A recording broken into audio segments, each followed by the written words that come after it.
my name is Casey, and this is Forever Sunseekers, and I wanted to talk to you guys today about scholarships for studying abroad. Now, a lot of people think of scholarships as being really difficult or competitive to get into. This is somewhat true, but this shouldn't deter you from trying to apply for them. I'm going to give you tips on how to strategize and apply for different scholarships. So here are my 7 steps for study abroad. So step 1, do all of your research. What country do you want to go to? How long do you want to study abroad? Why are you studying abroad? And also look for your EFC. You can find your EFC, or expected family contribution, by filing your FAFSA. And you can get a number that basically determines how much the federal government expects your family to contribute to your university tuition or costs. Number 2, make a list of all of the scholarships that apply to you and your program. After you answer all of the questions in number 1, you're going to look on different scholarship databases and see what scholarships are out there that match your country of choice, your personal background, that could also be your financial, ethnic, family background. Highly recommend, if you have a Gmail account, to put all the links of the scholarships that apply to you in that one document, so that way you can go back and organize those links by what their deadlines are, and you have a really nice list. I also recommend that you do this at least 1 year in advance, so that way you don't miss any of the deadlines for the scholarships that you could apply for. I'm also going to put a link of different scholarship databases down below, so be sure to check that out. So step 3, make a list of your calendar deadlines. So I broke up my calendar deadlines into 2 categories.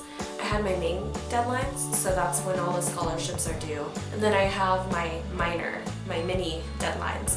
And those were things like maybe ordering transcripts from the register, speaking to my professors about getting a letter of recommendation, when I would complete different steps of my essay, things like that. I highly recommend that you print out the Google Calendar and you tape it onto your wall, and that way you can visually lay out everything you need to see for getting your scholarship completed. So number 4, gather all of the materials you'll need for all of the scholarships. So go through your master list that you created on Google document and take note of what you need. So how many transcripts do you need for each scholarship, and then write it down.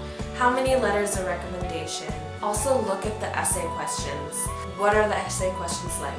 More than likely, I guarantee you, all of the scholarship questions are going to be the same, which really means you only need to write one essay and then modify it to suit all the different prompts or word limitations of each scholarship. Number 5, start writing the essay as soon as possible. Break it down into smaller bits. One day you could work on fleshing out your ideas and then just be finished. Maybe another day you could do writing your introduction, writing your body paragraphs, and don't hold yourself to a really high standard when you're writing the essay. Take your time, take it slow. Don't worry about it being perfect the first time you write it, because honestly, you're going to be rereading and re-editing it a lot over and over again until you have that perfect, wonderful essay. Don't try to do the whole essay at once. That's just a big no-no. I did 8 scholarship essays, and all of them were pretty much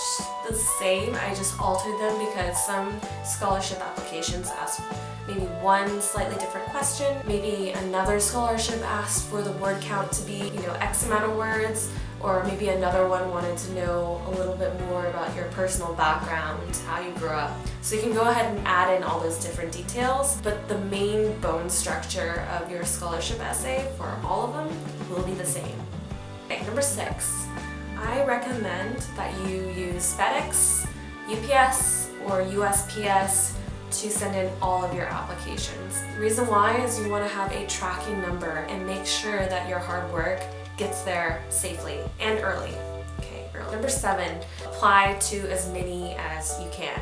Even if you think, oh my gosh, this is a really prestigious scholarship, there's no way that I can even make it. Even if you just barely qualify, go for it. Go for it, you will never know. The most important thing about applying to as many as you can is the more scholarships that you apply for, the higher the chance that you will get some money. I applied for 8, and the first 5 I did not even get a dime. It was the last 3 that really came through for me. The last 2 I got the Gilman Scholarship, and I also got the Freeman East Asia Scholarship. And thank God, because this was during 2011 when the yen was stronger than the dollar. So it was 77 yen to the United States dollar. Oh. So I got money from them, and I also got a scholarship that I applied for within Japan.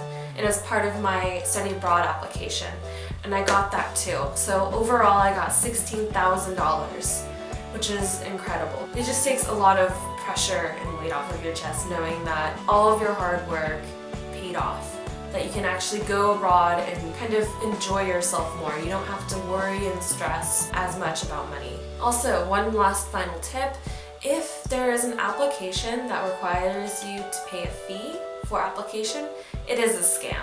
Do not pay for an application fee. No scholarships, grants, or anything like that will charge you for a fee. It's a scam. Don't fall for it. So if you have any more questions, please go ahead and put them down below, and I will try my best to answer them. And if there's any videos you'd like to see regarding studying abroad or even living and working abroad, go ahead and let me know, okay? Alright, I'll see you guys next time.